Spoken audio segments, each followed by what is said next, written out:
Hi guys. STR 49 படத்தை பத்தின ஒரு வேற லெவல் அப்டேட் பாத்தீங்கன்னா இப்போ கிடைச்சிருக்கு. ஸோ அது என்ன அப்படிங்கிறத பத்தி இந்த ஒரு வீடியோல பார்க்கலாம். அதுக்கு முன்னாடி நம்ம சேனலை இன்னும் சப்ஸ்கிரைப் பண்ணலாம், சப்ஸ்கிரைப் பண்ணிக்கிங்க. வாங்க வீடியோக்குள்ள போகலாம். எஸ்டிஆர் அவர்கள் பாத்தீங்கன்னா இப்போ தக் லைஃப் அப்படிங்கிற படத்துல நடிச்சு முடிச்சுட்டு அதுக்கப்புறம் அஸ்வந்த் மாரிமுத்து அவர்களோட டைரக்ஷன்ல ஒரு படத்துல நடிக்க போறாரு. அதுக்கப்புறம் பாத்தீங்கன்னா ராம்குமார் அவர்களோட டைரக்ஷன்ல எஸ்டிஆர் 49 படத்துல நடிக்க போறாரு. இந்த படத்துல ஸ்கூல் அண்ட் காலேஜ் லைஃப்ல வர்ற ஸ்டோரியை பேஸ் பண்ணி தான் இந்த படம் உருவாக போகுது அப்படிங்கிற மாதிரியும், இந்த படத்துல 2 ஹீரோயின்கள் கமிட் ஆயிருக்காங்க அப்படிங்கிற மாதிரியும் பாத்தீங்கன்னா தகவல் வெளி வந்திருக்கு. அது மட்டும் இல்லாம ரொம்ப நாள் கழிச்சு எஸ்டிஆர் அவர்களோட சேர்ந்து சந்தானம் அவர்களும் இந்த படத்துல நடிக்க போறாங்க.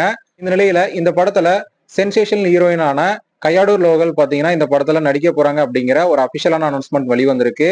இதுக்கு முன்னாடி பாத்தீங்கன்னா ஹீரோயின் கேரக்டர்ல முர்னல் தாக்கூர் அவர்களும் நடிக்க போறாங்க அப்படிங்கிற மாதிரி சொல்லப்பட்ட நிலையில இப்போ கையாடு லோயர் அவர்களும் பாத்தீங்கன்னா அந்த படத்துல ஜாயின் பண்ணியிருக்காங்க அப்படிங்கிற தகவல் வெளிவந்திருக்கு. சோ இந்த படம் ஒரு வேற லெவல் ஹிட் படமா அமையும் அப்படிங்கறதுல எந்த ஒரு மாற்று கருத்தும் இல்ல. எஸ்டிஆர் அவர்கள் பாத்தீங்கன்னா அடுத்தடுத்த மூவில பாத்தீங்கன்னா கமிட் ஆயிட்டே வராரு. கூடிய விரைவில் பாத்தீங்கன்னா அவருடைய அடுத்தடுத்த படங்கள் வெளியாகும் அப்படிங்கிற மாதிரி எதிர்பார்க்கலாம். ஓகே ஃப்ரெண்ட்ஸ், எஸ்டிஆர் 49 படத்தோட அப்டேட்காக யாரெல்லாம் வெயிட் பண்றீங்க அப்படிங்கறத கமெண்ட்ல சொல்லுங்க.